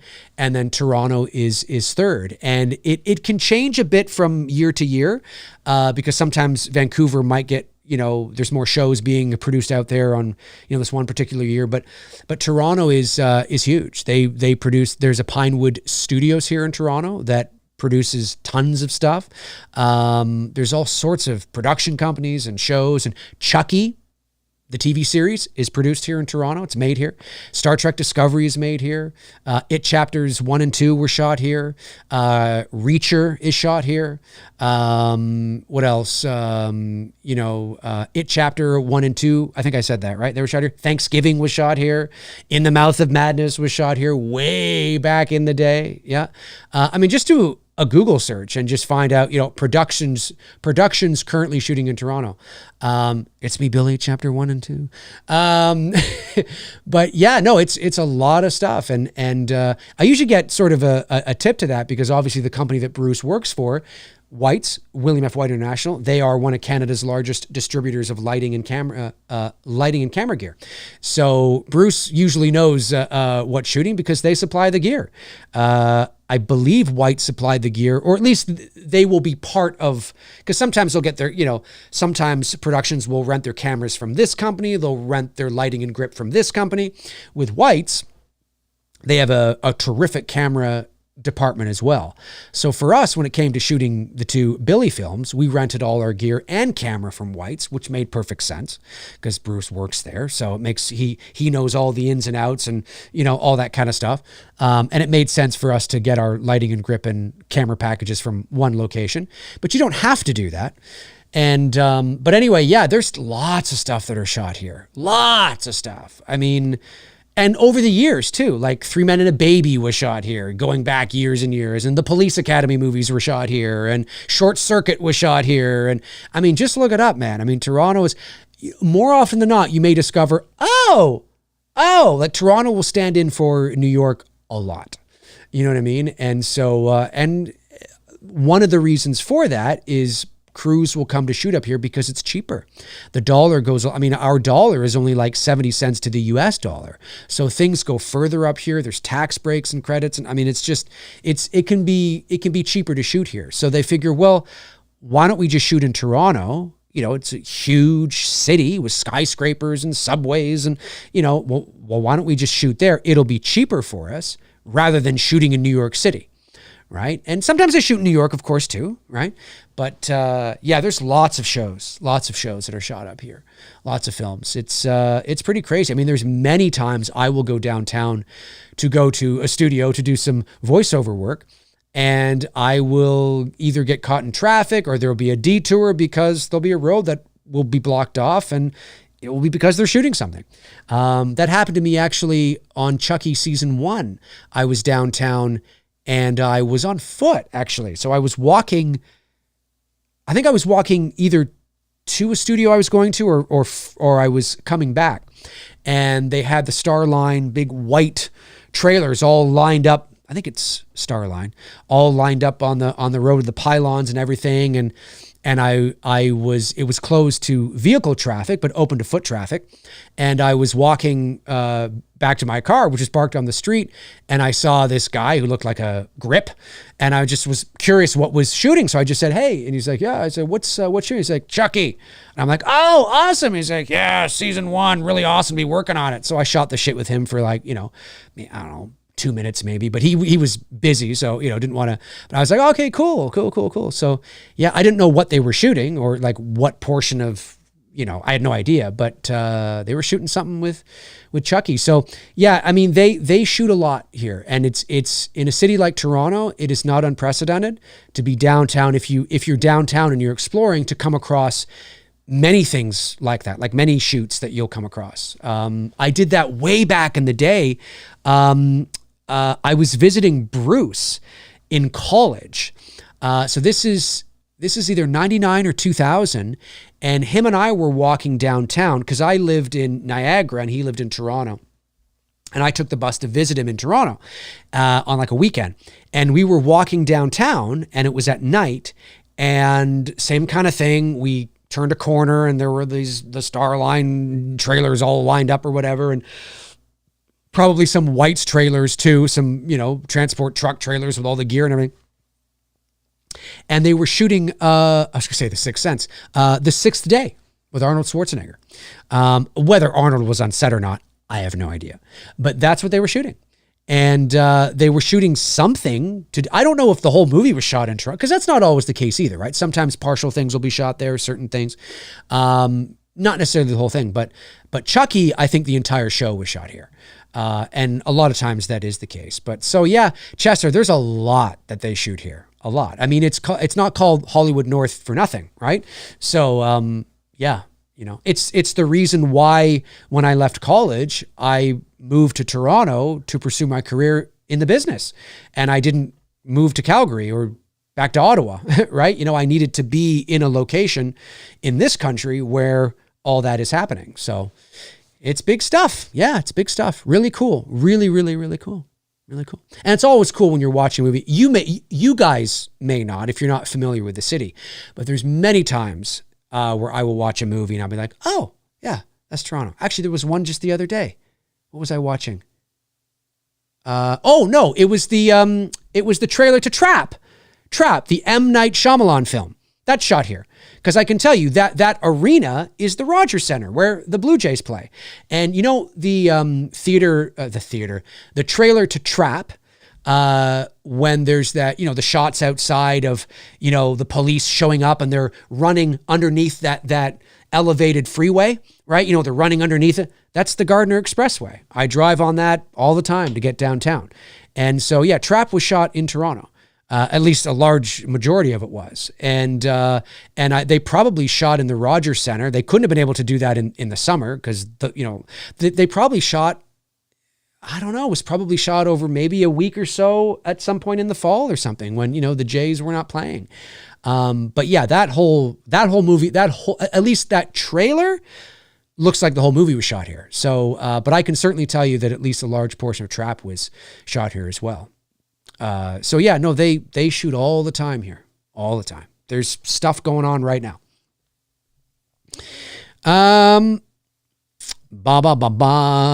Okay. Oh wait, super chat. Hang on. Is that another one? Hang on a sec. Josh McKenna sends in $1.99 and says, remember the $6,000 Michael Funko? Oh my God. Yes. There's a $6,000 Michael Myers Funko Pop on eBay. Get out of here. $6,000. I know it was, I don't even want to get into it. It's hey, if you want to know all about it, hit that join button. You know what to do. Lee the Machine Bauer sends another $9.99. Thanks, buddy. Says, does Vancouver look like Manhattan? Was Jason Takes Manhattan filmed in Vancouver? Vancouver does not look like Look, you can film in, I have like 5 thoughts in my head. Scream 6, for example, was filmed in Montreal. Right? But it takes place in New York. So if you have like a couple establishing shots of Manhattan and then you go into street level, you can make anywhere look like New York. If you know what to do, you know how to shoot. Do you know what I mean? Like you can make any big city look like New York, especially if you hire a picture car company to come in with the yellow cabs and all that kind of stuff. Yeah, you can do that.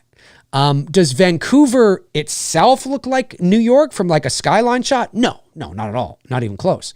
But you can film in New York in Vancouver on street level, and get that vibe a little bit. Yeah, you could. Toronto is just easier. It's just kind of already there. Do you know what I mean? Because it's so, it's got such energy to it. But yeah, I mean, but Vancouver is, but yes, Jason Takes Manhattan was filmed in Vancouver, except for the parts that were filmed in New York, like Jason kicking over the ghetto blaster in Times Square. And, you know, except for the parts that are clearly New York, everything else is Vancouver. So when like that guy gets his head pummeled off his neck, yeah, that's Vancouver. You know what I mean? But again, it could be any alley in New York, right? You know what I mean? So, but yeah, no, they shoot in Vancouver all the time as well. They do. Just look up the shows and films that are shooting out there, right? So, it's pretty big stuff going on. All right. Okay, we'll go 5 more minutes, folks. 5 more minutes. We'll take this thing to 4:00 Eastern. Alex Shambach says, Dave, I know it's probably a bit of a ways ahead, but when do you anticipate a full trailer for It's Me, Billy 2? Probably not till the summer. I mean, maybe September. I'm not really sure. I'm trying to think. I could see us releasing something like in September, because the movie's going to come out October 11th, right? So there would be, I mean, we can do whatever we want because there's no financial stake, involved. But in terms of like, wow, we can't release it here, if this was a studio, if we were a studio, we'd be thinking all about that. But we still think like a studio. We are a production company, a real production company. So we do think like that. And so I'm trying to think what we did with Chapter 1. Chapter 1, we released our trailer on March 28th. Movie hit May 21st. No, excuse me, March 28th. The movie hit May 20th. So there was 2 months in there. So like, I would say anticipate a trailer, like a full trailer, probably no sooner than August, right? And then like maybe September, and And again, for those of you that wonder why we're releasing it October 11th, is because that is the 50th year anniversary of when it was when the first movie, the original, back in 1974, was released in Toronto. So although every December, this December, and you will see it, mark my word, remember this show, this December, you will see a lot of the American, media, your Bloody Disgustings, your Colliders, your Movie Webs, your Varieties, whatever. They will probably run something about Black Christmas celebrating its 50th year anniversary in December. And that makes sense because that's when it was released to the American audiences, right?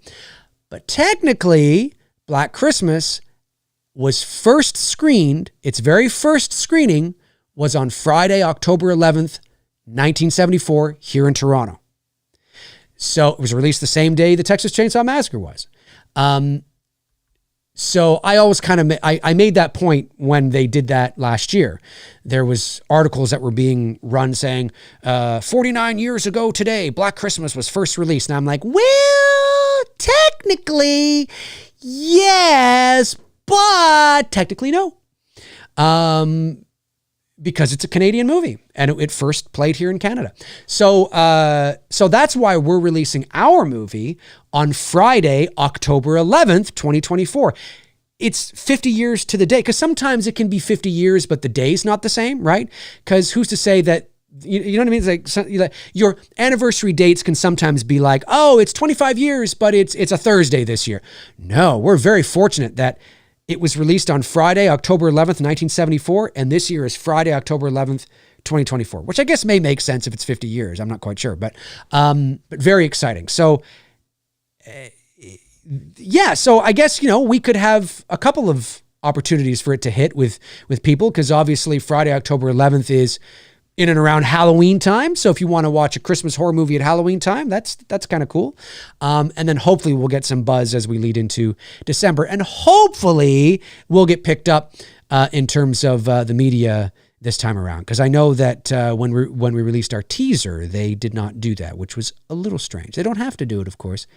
It's a little strange, considering they also picked up everything else. I know and some people may think, oh, they don't pick it up because it's a fan film. No, it's not because of that. It's a professional production through and through. That is a fan film, yes, but Bloody Disgusting and Collider and Screen Rant have all covered our campaigns for this movie and also for Chapter 1 as well.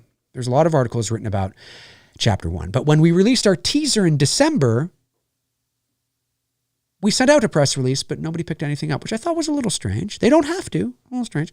But nonetheless, 50th year anniversary this year, we're going to be pushing that marketing. So will you have to wait until the official trailer for any kind of marketing? No, not necessarily. We are, like I said, we are sifting through right now a ton of BTS photos, a ton of BTS video, making sure we don't release anything that's spoilery.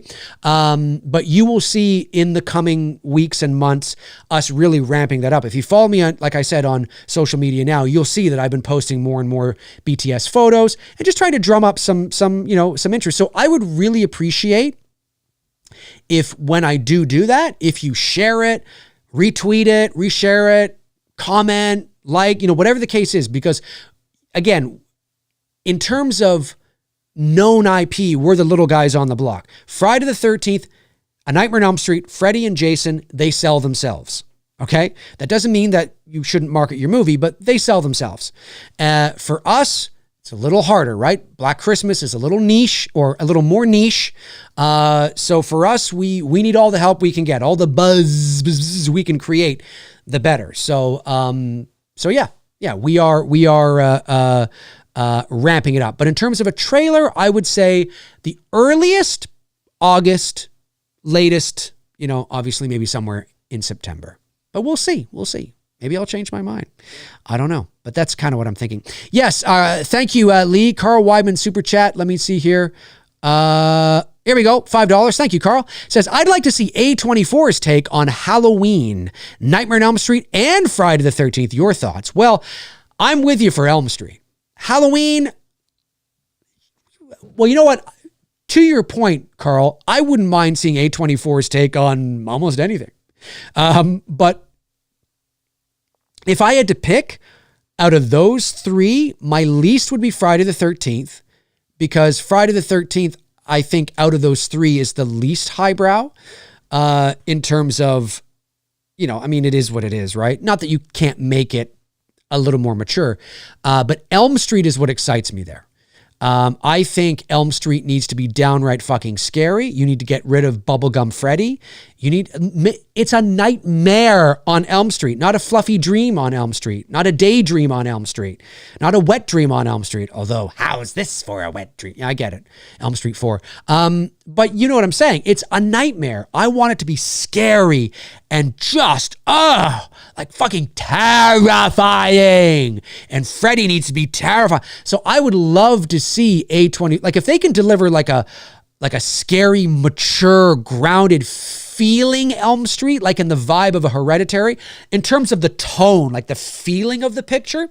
Yeah, like, I mean, I would love to see that. Blumhouse is a little more mainstream populace. There's a little more of a sheen, a little more of a shine, a little more of a let's appeal to a general movie-going audience that Blumhouse has. Whereas A24 tends to be like, no, we're going to, you know, we'll see if they move in that direction eventually, but I wouldn't mind seeing a Elm Street A24 film, seeing what they can do with that. Again, it's got to be the right people involved, the right story. You can fuck up anything. It doesn't matter, you know, who's producing it. But I wouldn't mind seeing that. Yeah. Halloween, we just had Halloween, so I'm kind of like tapped out. But maybe they could do something with Halloween. Like, think of that idea that Tony Michael and I had, right? Like going back to the 50s and, you know, a black and white film noir and, you know, and it's, you know, Dr. Loomis is not a psychiatrist. He's a detective from Chicago who comes to this small Illinois town to investigate a string of murders, and like something like that. Like, yeah, I could see A24 maybe kind of reimagining Halloween, you know, and making it dark and scary. So, but Friday the 13th, nah. Friday the 13th seems a little too, you know, it's Friday the 13th, you know? So I would, but Elm Street, yes. I would love it if A24 got Elm Street. I'd be very, very curious about that. All right, folks, that is going to do it for me here on this episode of McRae Live. I want to thank, of course, my great moderators, Frank Riker, Tabitha Shore, Darren Sands, Chris Baber, Cody Snyder, and Andrew Stevens. Thank you for doing what you guys do. I really appreciate it. Thank you to all the super chats that came in today. And thank you and to my members as well. Thank you to my members for being members. If you want to get in on exclusive stuff, just hit that join button, check it out. Hey, if you want to follow me on Instagram or Twitter or Facebook, all my links are in the description. Check them out until your heart's content. And when your heart is content, check them out again. That is going to do it for me. Great show here today. If you're just joining us, or if you're watching live, or if you're watching after the fact, I should say, jump into the comment section and let me know your thoughts on Abigail. Let me know. Did you like it? I loved it. I thought it was really good. I liked it. I haven't posted about it yet, but hey. Here's the show about it. I really enjoyed it. But jump into the comment section and let me know your thoughts. Maybe you didn't like it. Or maybe you were like, it was okay. I liked it, but I didn't love it. Like Davey Deathray. Yeah. Jump into the comment section. Let me know your thoughts. I would like to know. Oh, Lee the Machine Bauer is giving another one, going hard into the paint at the buzzer, ladies and gentlemen. $9.99. Lee says, wouldn't mind seeing a Freddy movie or Jason movie. It's been years for them, but for Michael, let him rest for a while. I agree. Of course, we're getting the Halloween TV show from Miramax. But I agree. Like, I would love to see an amazing return for both Freddy and Jason. And I know there's a lot of Fred heads out there, and I don't know what you call Friday the 13th fans, hawk heads, hockey mask heads. I don't know. But there's a lot of fans out there from both of those franchises that are just, they deserve it. They deserve it. Come on. But I don't want Blumhouse to have a monopoly. Just don't. I don't want them to have Elm Street and Friday the 13th. Anyways, yeah, so have a great day, everybody. Have a great rest of your Tuesday. And I shall talk to you all very soon. That'll do it for me. In the meantime and in between time, I will talk to you soon. Cheers.